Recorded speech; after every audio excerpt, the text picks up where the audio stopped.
दोस्तों, मैं हूँ राइटर ममता चौधरी। आप देख रहे हैं काशी की छाँव में। अब है एपिसोड नंबर 12। आई होप आपको ये सीरीज पसंद आए। अगर पसंद आए तो वीडियो को लाइक शेयर सब्सक्राइब जरूर करें और हमें कमेंट करके जरूर बताना कि क्या काशी के साथ कुछ हो गया है या फिर अभय ने उसे बचा लिया है। ये आप समझ गए या अभी तक नहीं समझे? दोपहर का वक्त था। अभय का महल। शालिनी बैठ के फूलों की माला बना रही थी। चंद्रमुखी भी उसके पास ही बैठी थी और फूलों को साफ कर रही थी।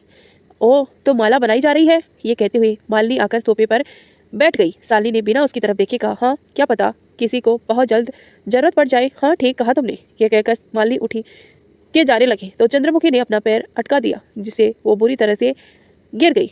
जे देखो, इतना थम वैसे गिरी हुई हो और कितना गिरना है थमने, हुक्मरानी सा। चंद्रमुखी ने यह कहने पर शालिनी हंस दी। यूं मैं तुम्हें छोड़ूंगी नहीं, ये कहकर मालिनी उठ के चंद्रमुखी की तरफ बढ़ी। शालिनी ने उसके सामने आते हुए कहा, वहीं रुक जाओ वरना मुझे अपनी सभ्यता भूलने में वक्त नहीं लगेगा। मालिनी ने उन दोनों को गुस्से में देखा और अपने कमरे में चली गई। उसने फोन उठाया और किसी को कॉल करके बात करने लगी। हेलो। उधर से एक आदमी की आवाज़ आई। जी मैडम जी, मैंने एक लड़की की तस्वीर भेजी है, इसे आज शाम तक ऊपर भेज दो, जब मैं बताऊंगी तब। यह कहकर मालिनी ने फ़ोन रख दिया। उसके सामने देखते हुए खुद से कहा, तुमने मुझे धमकी दी है ना? तुम्हें मुझे 9 दिन में इस घर से भेजने वाली थी ना? मैं तुम्हें आज ही दुनिया से भेज देती हूँ। और वापस नीचे आ गई। शाम का वक्त था। राजस्थान का मंदिर। साली और चंद्रमुखी मंदिर के में पंडित जी को माता का श्रृंगार देकर बाहर आई। चंद्रमुखी उसे खड़ा कर गाड़ी लेने चली गई। चंदो के जाते ही वहां आके एक गाड़ी रुकी और साली को अंदर खींच लिया। गाड़ी आगे बढ़ गई। साली ने खुद को छुड़ाते हुए कहा, छोड़ो मुझे। कौन हो तुम सब? तेरी मौत, इस एक आदमी ने कहा, जिसका मुंह एक कपड़े से ढका हुआ था। साली ने खुद को छुड़ाते हुए गुस्से से कहा, छोड़ो मुझे वरना अंजाम अच्छा नहीं होगा। दूसरी तरफ जब चंद्रमुखी वह गाड़ी लेकर वापस आई तो देखा साली नहीं थी। वो साली को खोजने लगी। वहीं पास खड़े एक शख्स ने पूछा, भाई साहब, तुमने एक मैडम को यहाँ खड़ी देखा था क्या, गुलाबी रंग के सूट सलवार में? हाँ, अभी मैंने देखा, उन्हें कुछ लोग उठा के ले जा रहे थे। यह कहकर वो शख्स वहां से चला गया। के साली दीदी को उठा ले गए, चंद्रमुखी ने खुद से ही कहा और जल्दी से अपने फोन से किसी को फोन करने लगी। जी, साली जी को कोई उठा के ले गया है। चंद्रमुखी ने इतना ही बोला और रोने लगे। उसकी बात सुनकर उस तरफ से फोन कट चुका था। चंद्रमुखी वही मंदिर की सीढ़ियों पर रोती रोती बैठ गई थी। साली को वो लोग उसी जगह ले जा रहे थे जहाँ काशी को लाया गया था। ये सब माली के आदमी थे। कितने घनी चोखी किस्मत से थारी कि थारे को वही मारेंगे जहाँ थारी प्यारी सहेली को मारा था। इतना बोल के वो सब हंस दिए। मुझे मारने की तो तुम सब भूल जाओ, क्योंकि वो देखो तुम्हारा बाप खड़ा है आगे। साली के बोलने पर सबने सामने देखा तो सामने 2 गाड़ियां खड़ी थी। उन्हें झटके से ब्रेक लगा दिया। ड्राइव ड्राइव कर रहे आदमी ने हैरान होकर पूछा, ये कौन है? साली ने आराम से गाड़ी की सीट पर बैठते हुए राजस्थानी भाषा में कहा, यो थारी मौत से छोरा, हम भी देखे कौन सा बाप पैदा हो गया हमारे इलाके में। ये कहते हुए वो आदमी बाहर निकला, जिसे मुंह कपड़े से बंधा हुआ था। साली को भी बाहर निकाला गया। उसे गाड़ी के दरवाजे खोला तो एक गाड़ी से राणा जी और दूसरी से विजय बाहर आया। विजय ने चश्मा उतारते हुए कहा, अब शांति से उन्हें छोड़ना है या फिर? उसे एक आदमी ने आगे आकर कहा, वरना क्या करोगे? विजय ने चारों तरफ दिखाते हुए कहा, वरना अपने चारों तरफ देखो, खुद पता चल जाएगा। राणा जी ने गन निकाल के उन गुंडों के सामने करते हुए कहा, छोड़ो उन्हें, वरना जो मौत थोड़ी देर में तुम्हें आएगी वो अभी आ जाएगी तुझे। सब लोगों ने जब देखा नजरें उठाकर तो चारों तरफ गन लिए विजय के और राणा जी के आदमी खड़े थे। डर से उसके हाथ से साली का हाथ छूट गया। हाथ छूटते ही साली भाग के विजय के सीने से लग गई। विजय ने उसे अपने बाहों में आगोश में लेते हुए पूछा, आप ठीक है ना? जी हम ठीक है विजय जी, छोड़िए मत इन्हें, इन्होंने ही काशी को। साली इतना ही कहकर रो पड़ी। विजय और राणा ने जब ये सुना तो उसकी आंखों में गुस्सा उतर आया। विजय ने गुस्से से नजरें उन सब पर उड़ा दी और देखते हुए कहा, राणा जी किसी को मत छोड़ना। ये सुनते ही राणा ने बस फायरिंग शुरू की और विजय के जितने भी आदमी खड़े थे सब ने उन गुंडों को मौत के घाट उतार दिया।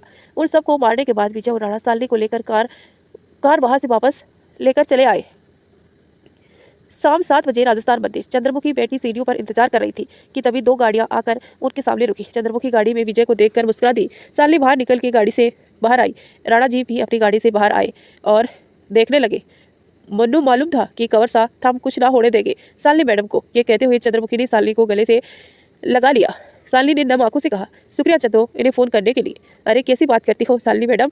विजय ने चंद्रमुखी की तरफ देखकर कहा, हाँ सच में चंद्रमुखी, आपने वक्त पर कॉल नहीं किया होता तो आज शायद।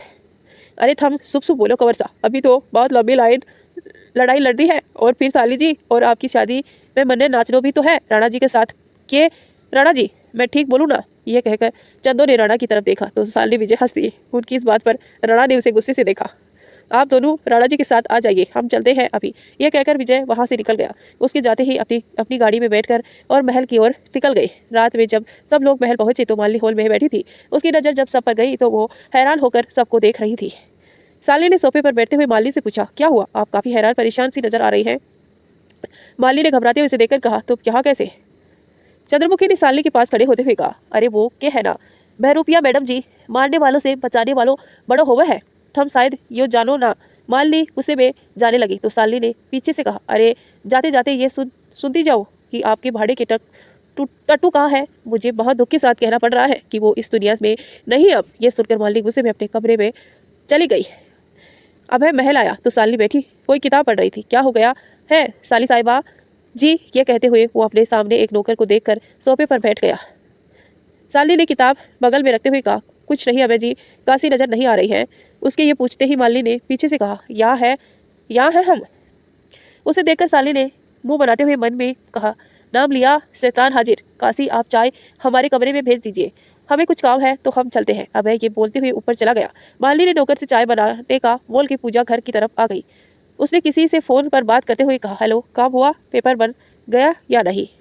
उधर से एडवोकेट ने कहा, मैडम जी आपको ये पेपर कंप्लीट होकर 4 दिन में मिल जाएंगे। ठीक है पर जल्दी करो, मेरे पास वक्त नहीं है। ये कहकर मालिनी ने फोन रख दिया। बस अब 5 दिन बाद ये सब मेरा होगा। ये सोचते हुए मालिनी रसोई घर में चली गई। साली सोफे पर से बैठी उसे ही देख रही थी। रात का वक्त अभय का महल। साली एक सोल ओढ़े करीब 2 बजे महल से बाहर आई। सामने राणा जी चंद्रमुखी खड़े थे। चले राणा जी? साली के ये पूछते पर राणा जी ने चलने के लिए हाँ कह दिया। सब महल के गेट से बाहर आए और पैदल चलने लगे। कुछ दूरी पर विजय अपनी गाड़ी लेकर खड़ा था। साली और बाकी सब उसमें बैठ गई। विजय ने गाड़ी आगे बढ़ा दी। साली और बाकी सब शांत बैठे थे। राजस्थान की रात जो अब ठंडी हो चुकी थी। आसमान पर निकला चांद रोशनी बिखेर रहा था। साली रेत से बने टीलों को देख रही थी। उसे याद आ रहा था काशी के साथ हुआ उस दिन का हादसा। फ्लैशबैक। काशी को गोली लगी हुई थी पर उसकी गोली कंधे पर लगी थी। उसकी आंखें धुंधली हो रही थी। माली के आदमी जा चुके थे। काशी रेत के तूफान को बढ़ता हुआ देख रही थी। उसे इस वक्त बस अपने अंत नजर आ रहा था। रेत की एक चादर उसके ऊपर चढ़ती आ रही थी। वो अधखुली आंखों से अपनी मौत का मंजर देख रही थी कि तभी उसके कानों में किसी की आवाज आई, जिसे कोई उसका नाम लेकर जोर जोर से बुला रहा था। आवाज सुनकर काशी ने हिम्मत करके अपना एक हाथ उठाया। कुछ देर में कोई उसके पास आया था।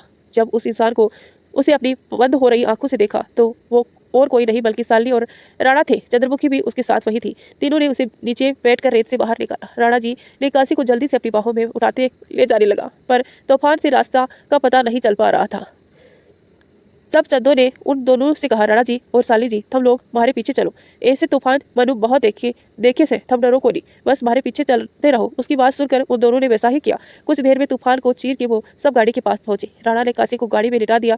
साली उसका सर अपनी गोद में लेकर पीछे बैठ गई और चंद्रमुखी आगे राणा के साथ। साली ने काशी को हालत को देखते हुए राणा से कहा, राणा जी हॉस्पिटल चलिए जल्दी से। इस बात पर चंदो ने उसे कहा, नहीं साली दी, इसे वक्त हॉस्पिटल ले जाना खतरे से खाली ना होगा।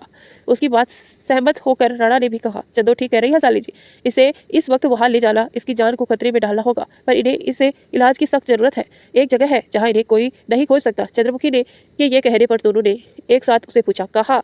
उन दोनों के ये पूछने पर चंदो ने कहा, हमारा घर राणा जी, हमारी अम्मा वेद है और बहुत जल्द वेद से आप इन्हें ले चलिए। बहुत अच्छी वेद से आप इन्हें ले चलिए। हमारा घर, हमारे पर भरोसा करिए। तब उसके ये कहने पर राणा साली की तरफ देखने लगा। उसके हाँ में गर्दन हिला दी। उसकी मंजूरी मिलते ही राणा ने गाड़ी स्टार्ट की और तूफान से बाहर निकल के राणा ने चंद्रमुखी के बताए हुए रास्ते पर चलने लगा।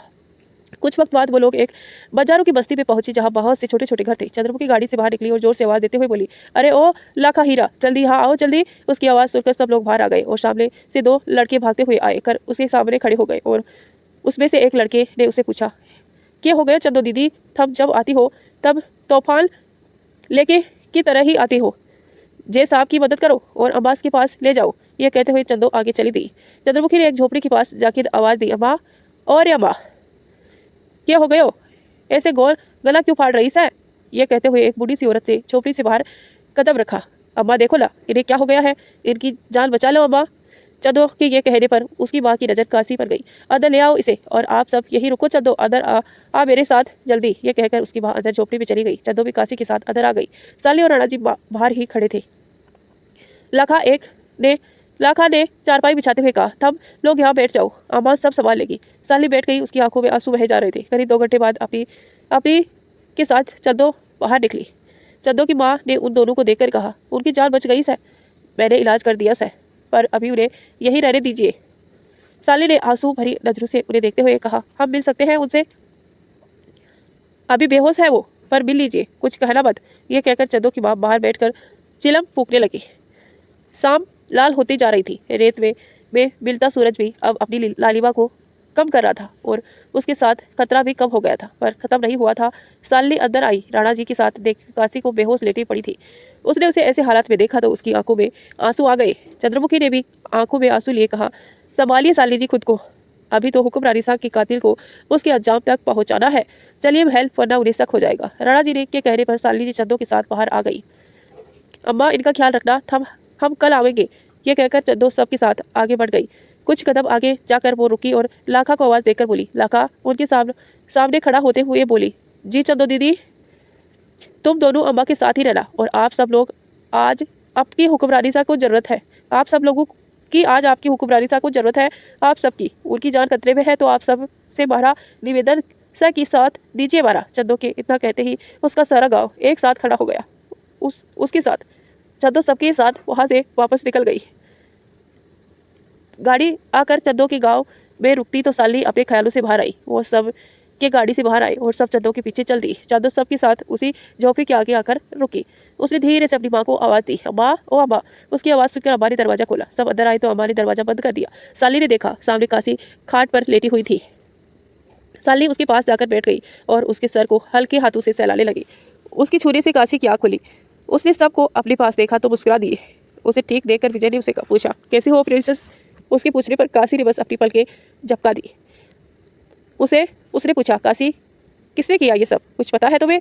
माली ने। काशी बस इतना ही बोल पाई। सबने एक साथ हैरान होकर कहा, माली ने किया ये सब? चंदो को माली के बारे में पता नहीं था तो उसे मुंह बना के पूछा, अब जे कौन सी बला का नाम से? सालनी ने उसकी तरफ देखा, आंखों को बड़ा करते हुए कहा, अरे वो बला नहीं, चुड़ैल है, अगले दर्जे की। मुझे तो वो ऐसी लगती ही नहीं थी। इस पर विजय ने कहा, कोई नहीं, अब हम भी जवाब देंगे उसे। राणा ने गुस्से में पूछा, पर पता तो चले आखिर मकसद क्या है इनका? काशी ने सबको देखते हुए धीरे से कहा, वो हुकुम शाह की सारी प्रॉपर्टी अपने नाम करवाने वाली है राणा जी, उससे पहले ही आप सबको कुछ करना होगा। सब ने एक साथ हैरान होकर कहा, क्यों? तो दोस्तों ये सब हम बताएंगे आपको थोड़ी देर में। उससे पहले आप वीडियो को लाइक कर दीजिए, चैनल पर नए हैं तो प्लीज़ सब्सक्राइब कर लीजिए और नोटिफिकेशन ऑन करना बिल्कुल मत भूलना, ताकि जब भी मैं वीडियो डालूं आपको तुरंत नोटिफिकेशन मिले। आपको मेरी ये स्टोरी कैसी लगती है कमेंट करके जरूर बताना। काशी ने जब मालिनी के इरादे के बारे में पता चला तो सब उसकी तरफ ध्यान से देखने लगे। चंद्रमुखी ने गुस्से में कहा, जे मालिनी मनु चुड़ैलों की सरदारनी लगे है। सालनी ने भी उसकी बात पर सहमति देते हुए कहा, बिल्कुल ठीक कह रही हो तुम चंदो। विजय ने मुंह बनाकर कहा, ये क्या है सालनी? अरे वो नहीं तो कम से कम आप ही। फिर तो मतलब मालिनी अपने इरादों को अंजाम देने के लिए किसी भी हद तक जा सकती है। ये कहते हुए विजय ने राणा की तरफ देखा। राणा परेशान होकर बोले, फिर तो शायद हुकुम शाह की जान पर भी खतरा हो सकता है। काशी ने दर्द भरे लहजे में कहा, इसीलिए आपको उनकी ढाल बनकर उसके हर वक्त साथ रहना होगा राणा जी। साली ने गुस्से में कहा, लगता है इस मालिनी का दिमाग खराब हो गया है। अरे अभय जी उसे इतनी अच्छी दोस्त समझते हैं और वो उन्हें धोखा दे रही है, पर वो कुछ नहीं कर पाएगी हुकुम शाह का। यह कहते हुए विजय ने राणा की तरफ देखा। साली ने सबको देखते हुए कहा, अच्छा अब हम सब को चलना चाहिए, कुछ वक्त में सुबह हो जाएगी। विजय ने काशी का हाथ अपने हाथ में लेकर कहा, अच्छा प्रिंसेस, आप अपना ख्याल रखना और परेशान मत होना, हम सब मिल के संभाल लेंगे। ये सुनकर काशी ने मुस्कुरा के उसके हाथ को कस के पकड़ लिया। साली ने भी उसके सर को चूम लिया। ख्याल रखो अपना, ये बोल के विजय के साथ बाहर आ गई। मैं छोड़ूंगा नहीं उस वाली को, उसकी वजह से काशी आज इस हालत में है। अगर चंद्रमुखी ने आप सबको वापस मार्केट जाके देखने को ना कहा होता तो आज शायद हम सब काशी को खो देते साली। ये कहते हुए विजय की आंखों में आंसू आ गए। साली ने उसे गले लगाते हुए कहा, शांत हो जाइए विजय जी, अब काशी के लिए हमें उनके साथ होना है और कुछ नहीं होने देंगे अपनी प्रिंसेस को। हम सब गाड़ी में आकर बैठ गए और वहां से निकल जाते हैं। सुबह का 6 बज रहे थे। अभय का महल। माली जब नीचे आई तो उन्होंने देखा आज नीचे कोई नजर नहीं आ रहा था। वो साली के कमरे में गई पर वहां उसे न पाके सोच में पड़ गई। अब ये कहाँ गई? न वो चंदो दिखाई दे रही है और न ही राणा। कहाँ गए सब? ये कहते हुए माली ने सब तरफ देखा, पर अरे चंदो वो फूल भी तोड़ लो। तभी उसे बाहर से साली की आवाज़ सुनाई दी। माली निकल के बाहर आई तो देखा साली सोल ओढ़े बगीचे में थी और चंदो ने से फूल तोड़ने को कह रही थी। राणा जी बाहर ही खड़े थे। ये देखकर माली अंदर चली गई। साली ने राणा और चंद्रमुखी की तरफ देख के मुस्कुरा दिया। अब भी रेडी होकर नीचे आया तो उसने माली से पूछा, साली, चंदो और राणा जी दिखाई नहीं दे रहे हैं, कहाँ है सब? माली के बोलने से पहले ही साली बोली पड़ी, अरे हम सब क्या है अभय जी? अभय ने खाने की मेज पर बैठते हुए कहा, आप बाहर क्या कर रही थी? साली ने सोल सोफे पर रखते हुए कहा, बस फूल ले रहे थे। तभी चंद्रमुखी ने माली की तरफ देख के कहा, जे क्या हुक्म सा? हम खाली चाय पी रहे हैं। अरे हुक्मरानी साहब को बोलो थारे वास्ते कुछ खाने को बना दे। अब क्या करें, आजकल काशी को हमारी जरा भी फिक्र नहीं है। ये कहते हुए अभय ने मालिनी की तरफ देखा। हम अभी कुछ बना देते हैं, मालिनी ये बोल के अंदर चली गई। कुछ देर बाद वो बाहर आई तो उसके हाथ में प्लेट थी जिसमें सैंडविच रखा हुआ था। चंद्रमुखी ने प्लेट देखते हुए कहा, यो कैसे? अरे यो तो विलायती खाड़ो थम हुकुम साहब के लिए ले आई। हुकुमरानी साहब कुछ देसी बना लाती।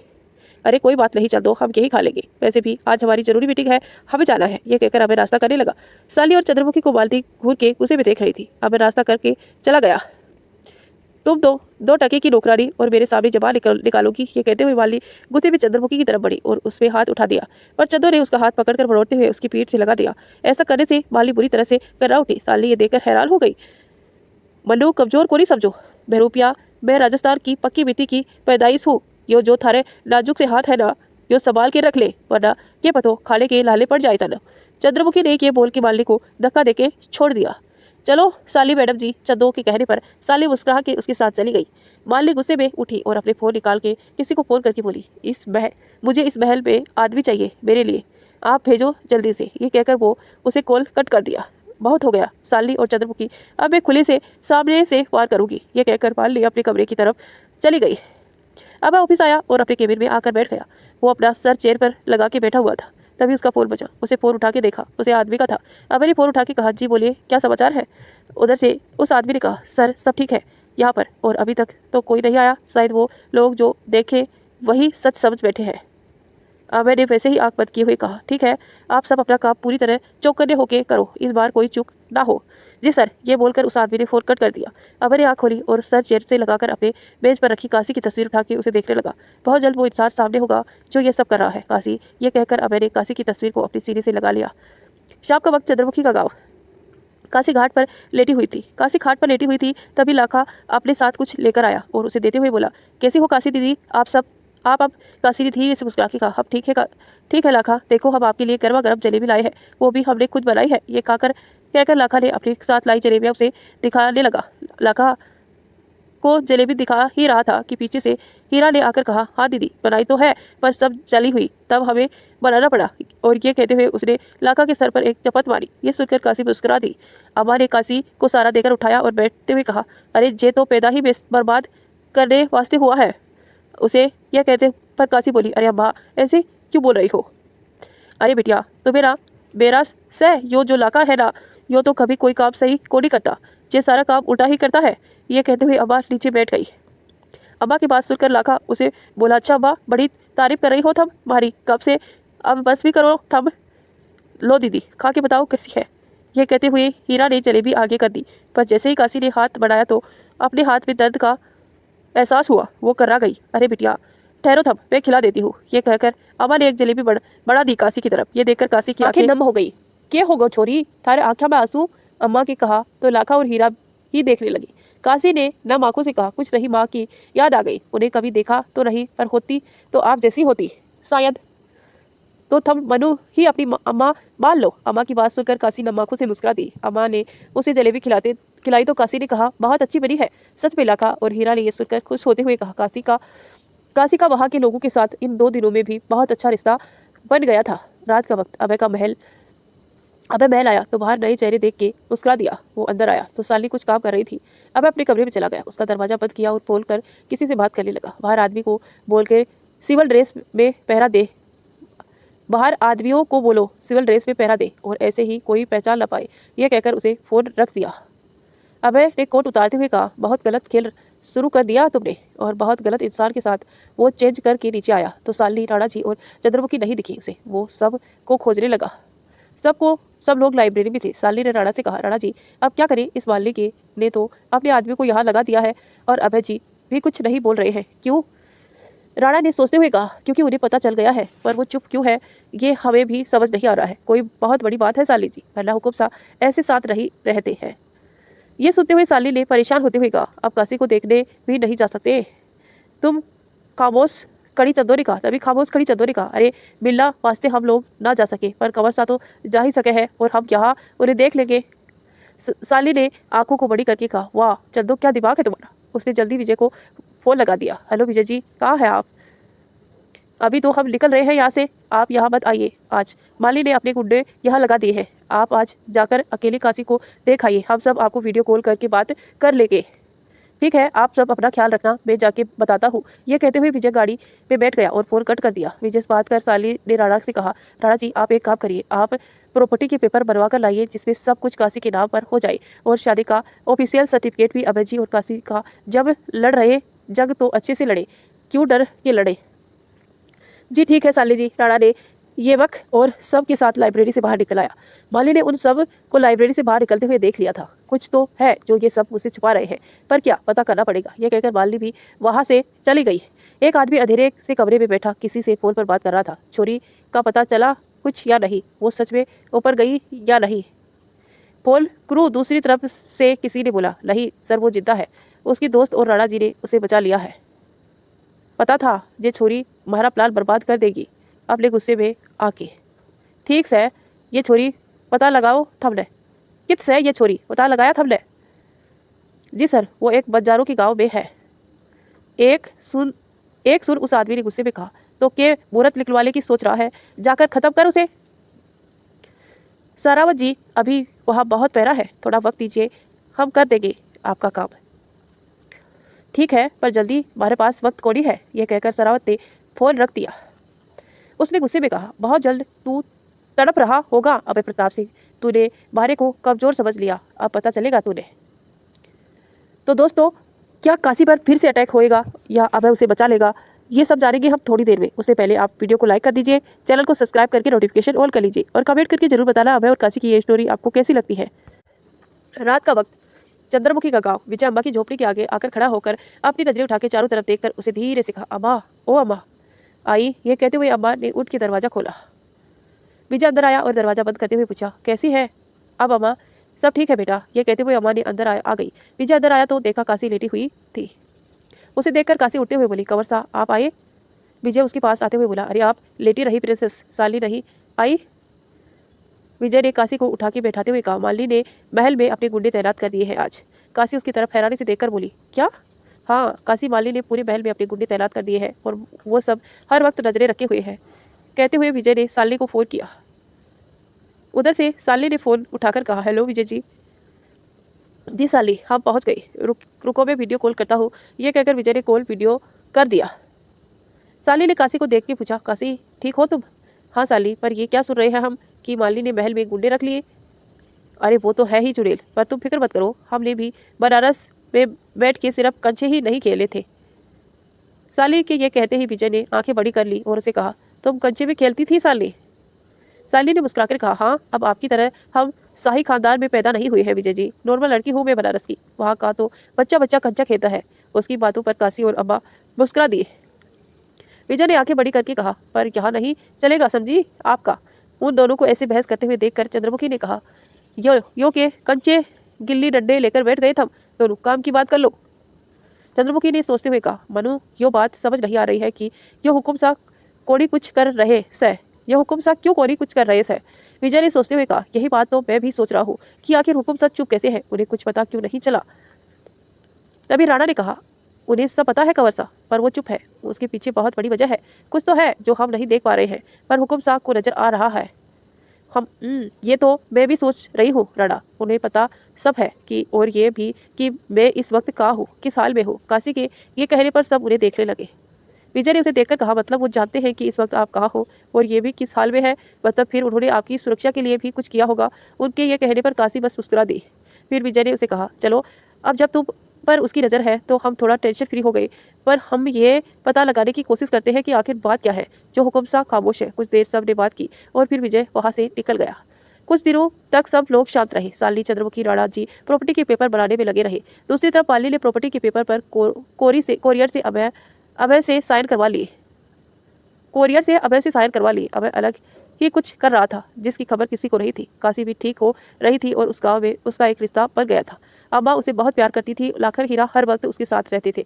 गांव वालों के लिए काशी कोई हुक्मरानी सा नहीं बल्कि सिर्फ काशी थी, इसीलिए गांव वाले भी उसके पास आराम से आकर बैठकर जाते थे और बातें करते थे। इस 7 दिनों में काशी को यहाँ रहने हुए ऐसा लग रहा था इन सब के बीच जैसे वो बरसों जानती हो सबको, पर किसी को नहीं पता था कि अगला वक्त क्या होने वाला था। 8 दिन बाद अभय का महल। माली प्रॉपर्टी के पेपर लेकर खुश होकर देख रही थी कि तभी उसका फ़ोन बजा। उसने स्क्रीन पर देखा तो सरावत का फ़ोन था। माली ने जाके दरवाज़ा बंद किया और कॉल रिसीव करते हुए बोली, क्या हुआ, तुमने फ़ोन क्यों किया? सरावत ने उसे याद दिलाते हुए कहा, थम अगर भूल गई हो तो थारे को याद दिला दूँ कि हमारे साथ थारी क्या डील हुई है राजकुमारी मालिनी जी। मालिनी ने प्रॉपर्टी के पेपर देखते हुए कहा, मुझे याद है, मैंने सब कर लिया है। तुम्हें अपना काम करना है, जब अवैध को ख़त्म कर दो ठीक से। और एक खबर मैं तने देता हूँ, कैसी खबर? तुमने जिसे मरा समझ लिया है वो अभी तक जिंदा है। किसकी बात कर रहे हो? काशी अभी भी जिंदा है। सरावत के ये बोलते ही मालिनी की आंखें फैल गई। क्या हुआ सासे, नहीं आ रही है तुम्हारी? कोई नहीं, अभी आ जाएंगी, क्योंकि आज उसका आखिरी दिन है। बस तुम अभय को संभाल लो, सरावत ने कहा और हंसते हुए फोन काट दिया। मालिनी ने चिल्लाते हुए कहा, काशी तुम बच कैसे गई? कैसे बच गई तुम? अभय आया शाम को तो मालिनी मुस्कुराते हुए उसका ही इंतजार कर रही थी। अभय ने हैरान होकर कहा, अरे काशी आप आज यहाँ इस तरह? उसके हैरान होने का कारण ये था कि काशी के अलावा और कोई नहीं इस तरह से उसका इंतजार कर सकता था। माली का इस तरह से इंतजार करना उसे जहन में शक पैदा कर रहा था। कुछ नहीं, बस ऐसे ही। अच्छा, हमारे लिए एक कप चाय ले आइए कमरे में, ये कहकर अभय अपने कमरे की तरफ चल गया।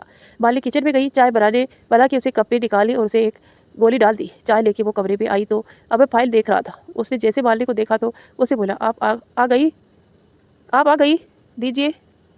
उसने मांगने पर माली ने कप दे दिया। अभय कप लेके पीने लगा। माली वहीं बैठ के कुछ काम करने लगी। अभय ने जैसे चाय खत्म की तो उसका सर घूमने लगा, वो गिर गया। उसे बेहोश होता देखकर माली ने फोन निकाल के सरावत को कॉल किया। अपना काम जल्दी पूरा करो, ये बोलकर उसे फोन काट दिया। चंद्रमुखी ने जब ये सब पर्दे के पीछे से सुना तो वो भागकर साली के कमरे में गई। साली जी, माली ने हुकुम साहब को कुछ कर दिया है, वो अपने कमरे में पड़े हुए हैं। चंद्रमुखी के ये कहते ही साली भाग के अभय के कमरे में गई। उसे बेहोश देखकर साली ने जोर से चिल्लाते हुए कहा, अभय जी क्या हुआ, उठिए। साली के उठा रही थी पर वो नहीं उठ रहा था। अरे कुछ नहीं हुआ इन्हें, बस बेहोश है ये कहते हुए माली अभय की कुर्सी पर बैठते हुए कहा, मैं तुझे छोड़ूंगी नहीं। साली जैसे आगे बढ़ी तभी माली के आदमी आ गए और उसे पकड़ लिया।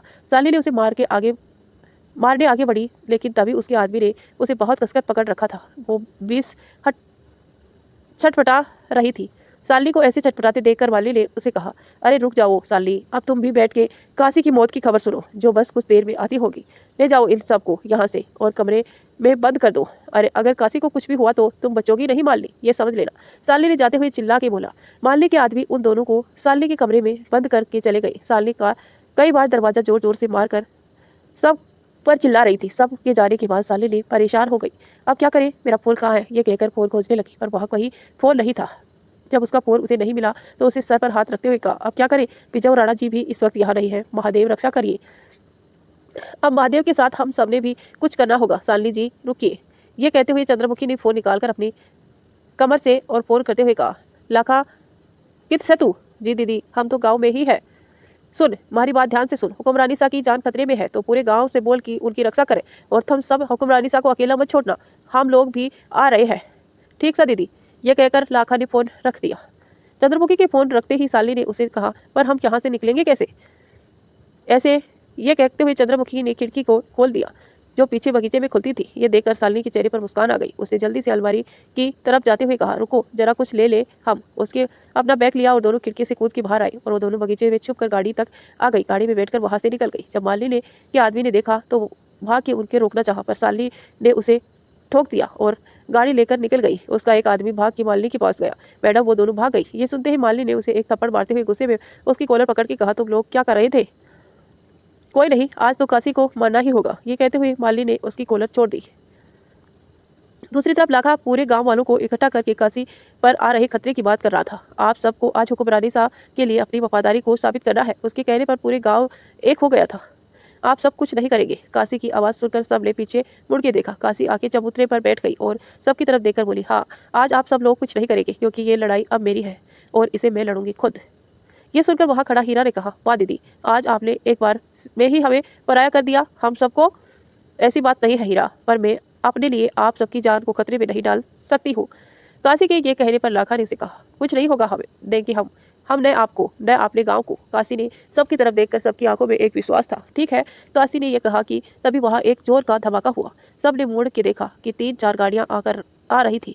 सारी गाड़ियां आकर उन सब के सामने रुकी और एक गाड़ी से सरावत निकल के बाहर आया। सरावत ने आगे बढ़ते हुए कहा, अरे वाह क्या बात है, हमें लगा था कि काशी जी तुम तो मर गए हो, पर तुम तो जिंदा खड़े हो, और वो भी और ज्यादा खूबसूरत हो के। काशी ने भी अपने कदम आगे बढ़ाते हुए कहा, सरावत मेरा मरना तय करने वाला तू कौन होता है? वो तो मेरे महादेव के हाथों में है। सरावत ने अपने सीने पर हाथ रखकर उसे देखकर कहा, यो जो थारी बात है ना, यो मारे कलेजे में चीर डाला है। कुत्ते की धूम को अगर बाहर 12 बरस नली में डाल के रखा जाए तो वो टेढ़ी की टेढ़ी ही निकलती है। सरावत, और तू वही कुत्ते की दुम है। आज काशी बिना खौफ के सरावत के सामने खड़ी थी और उसे पीछे पूरा गांव खड़ा था। ये बात थारे तेवर भी घने चौखे से ये कहते हुए सरावत ने अपनी साड़ी आदमियों को इशारा किया, वो पूरे गांव को घेर ले। ये इशारा पाते ही सारे आदमी आके गांव की चारों तरफ घेर गए। आज मैं तनु बस ऊपर पहुंचाने वास्ते आई हूँ, तो टेम ना बर्बाद करूं मैं। ये कहकर सरावत ने उस पर बंदूक तान दी। वो बंदूक चलाने ही वाला था कि तभी एक गाड़ी आकर आई और गोली चलने लगी। सरावत आगे ये गाड़ी के पीछे छुप गया। गाड़ी रुकी तो सालनी और चंद्रमुखी बाहर आई। दोनों ने गन हाथों में लेकर घुमाते हुए कहा, मारे बिना ही शो चालू कर दिया था हम लोग। अरे ये बात बनने कोनी चौकी लगी। यो देख अब औरतें मारे से लड़ेगी, यो देखो अब औरतें मारे से लड़ेंगी। ये कहते हुए सरावत ने आगे आया, थारे वास्ते तो हमारे गांव के बच्चे ही काफी हैं। यह कहते हुए चंद्रमुखी आकर काशी के बगल में खड़ी हो गई। सालनी ने हाथ पे गन लिए काशी के दूसरी तरफ आकर खड़ी होते हुए कहा, अब हम भी देखें कि तुमसे कितना दम है। अच्छा है जो तुम दोनों यही आ गई।